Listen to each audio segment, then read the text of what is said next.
Welcome back to my channel Sathi's কিচেনে সবাইকে স্বাগতম। আজকে মজাদার মুচমুচে চিকেন প্যাটিস রেসিপি শেয়ার করব আপনাদের সাথে।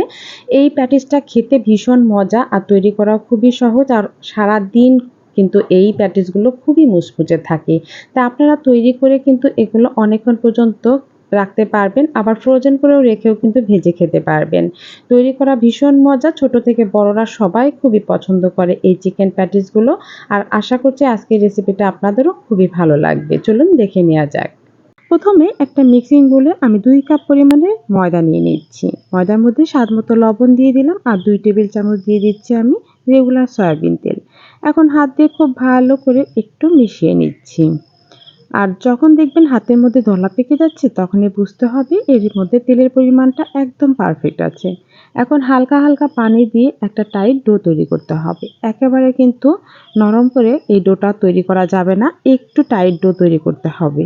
খুব ভালো করে মুথে এটা আমি রেস্টে রেখে দিলাম 15 মিনিটের জন্য। অন্যদিকে চুলায় একটা ফ্রাই প্যানে তেল বসিয়ে দিয়েছিলাম। তেলটা গরম হলে এখানে 1 কাপ পরিমাণে পেঁয়াজ কুচি দিয়ে দিচ্ছি। আর পেঁয়াজটা খুব ভালো করে নেড়েচেড়ে হালকা লাল লাল করে ভেজে নিতে হবে।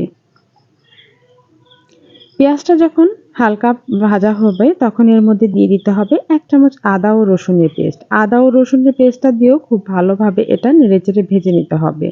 যতক্ষণ পর্যন্ত আদা ও রসুনের কাঁচা গন্ধ দূর না হবে, ততক্ষণ পর্যন্ত খুব ভালো করে নেড়েচেড়ে এটা ভেজে নিতে হবে। তারপরে দিতে হবে শুকনো উপকরণগুলো। তার জন্য আমি প্রথমে একটু লবণ দিয়ে দিলাম। এরপরে আমি দিয়ে দিচ্ছি 1 চামচ পরিমাণে লাল মরিচের গুঁড়া, দিয়ে দেবো সামান্য একটু হলুদ গুঁড়া। এরপরে দেবো হাফ চামচ পরিমাণে ধনিয়া গুঁড়া, হাফ চামচ পরিমাণে ভাজা জিরে গুঁড়া, হাফ চামচ পরিমাণে দিয়ে দেবো গরম মশলার গুঁড়া, হাফ চামচ পরিমাণে দিয়ে দেবো এখানে গোলমরিচের গুঁড়া। এখন ভালো করে নেড়েচেড়ে মিশিয়ে নেব। আর এই মশলাগুলো কিন্তু পুড়ে যাওয়ার সম্ভাবনা থাকবে, এজন্য হালকা একটু পানি দিয়ে দিচ্ছি, যাতে করে মশলাগুলো পুড়ে না যায়। হালকা একটু পানি দিয়ে খুব ভালো করে এটা নেড়েচেড়ে একটু মিশিয়ে নিচ্ছি মশলার সাথে। তারপরে দিয়ে দেবো আমি এর মধ্যে চিকেন। আর চিকেনটা কিন্তু আমি আগে থেকেই লবণ দিয়ে একটু সিদ্ধ করে রেখেছিলাম। এগুলো এখন এর মধ্যে দিয়ে দিচ্ছি। স্প্যাচুলার সাহায্যে খুব নেড়েচেড়ে এটা 3 থেকে 4 মিনিটের মতো ভেজে নিলেই কিন্তু চিকেনের পুরটা একদম রেডি হয়ে যাবে।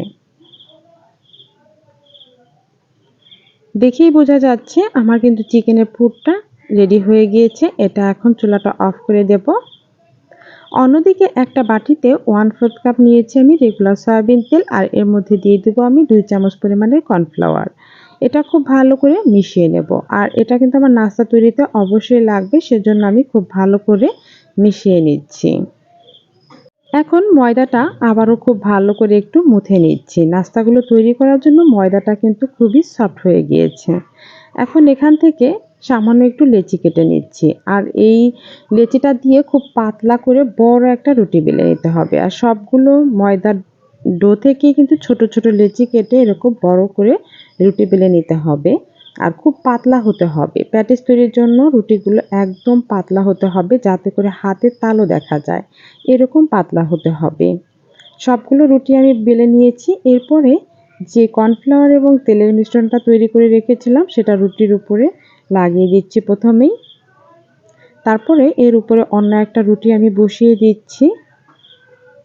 খুব ভালোভাবে লাগিয়ে দিয়ে আবারও আমি তেল দিয়ে দিচ্ছি। আর এরকম তেল দিয়ে উপরে রুটি দিয়ে দিয়ে সবগুলো রুটি দিয়ে দিতে হবে। আমি প্রথমে 5টা রুটি দিয়ে একটা রোল তৈরি করে নেব। এরকম 5টা করে দুটো রোল আমি তৈরি করে নিয়ে কেটে নেব। আর কিভাবে করছি আপনারা দেখে কিন্তু অবশ্যই বুঝতে পারবেন। 5টা রুটি আমি এখানে দিয়ে দিয়েছি। আর সবসময় কিন্তু মাঝে তেলের যে মিশ্রণটা সেটা দিয়ে নিতে হবে। এখন দেখুন কিভাবে আমি রোলটা তৈরি করে নিলাম। রোলের মতো তৈরি করে এখন একটা চাকুর সাহায্যে লেচি কেটে নিচ্ছি। যতটা পরিমাণে আপনারা কিন্তু এই রুটিটা দিবেন, তত সুন্দর লেয়ার আসবে। এখন আমি একটা লেচি নিয়ে ছোট একটা রুটি বেলে নেব। এই রুটিটাও কিন্তু পাতলা হতে হবে। আর ছোট্ট একটা রুটি বেলে নিচ্ছি প্রথমেই। আর কিভাবে প্যাটিসগুলো তৈরি করলাম সেটা কিন্তু খুব ভালোভাবে লক্ষ্য করবেন। আমি একটা পিৎজা কাটার দিয়ে এরকম চারপাশে কেটে নিয়ে সমান করে নিচ্ছি, মানে চৌকা করে নিলাম। তারপরে এক পাশে আমি চিকেনের পুরটা দিয়ে দিচ্ছি। চিকেনের পুরটা দেওয়া আপনাদের ইচ্ছা, কতটা পরিমাণে দেবেন। যতটা পরিমাণে বেশি দেবেন সেটা খেতে বেশি ভালো লাগবে। চারপাশে পানি একটু লাগিয়ে দিয়ে এরকম আঙুল দিয়ে চেপে, চেপে তৈরি করলেই কিন্তু হয়ে যাবে একটা চিকেনের প্যাটিস। আরও একটা আমি তৈরি করে দেখাচ্ছি। পিজ্জা কাটার দিয়ে আমি চারপাশে কেটে 4 কোনা করে নিচ্ছি। এরপরে একপাশে দিয়ে দেব আমি চিকেন। চিকেনটা দিয়ে ভালো করে ভাঁজ করে চেপে, চেপে লাগিয়ে দেব। আপনারা আশা করছি এটা দেখেই তৈরি করতে পারবেন যে কিভাবে আমি তৈরি করলাম। আঙুল দিয়ে চেপে, চেপে চিকেনের প্যাটিসের শেপগুলো সবগুলোই তৈরি করে নেব। দেখুন বন্ধুরা, আমি এখানে কিছুটা পরিমাণে তৈরি করে নিয়েছি। এখন আমি ভেজে নেব। ভাজার জন্য চুলার উপরে ফ্রাই প্যান বসিয়ে দিয়েছি আর পর্যাপ্ত পরিমাণে তেল দিয়েছি। তেলটাও গরম হয়ে গিয়েছে। এখন এই নাস্তাগুলো ভেজে নেব। আর এই নাস্তাগুলো কিন্তু ভাজার সময় প্রথমে তেলটা খুব ভালো করে গরম করে নিতে হবে। তারপরে চুলার আঁচটা মিডিয়াম আঁচে রেখে ভাজবেন। দেখবেন এগুলো খুবই মুচমুচে হবে।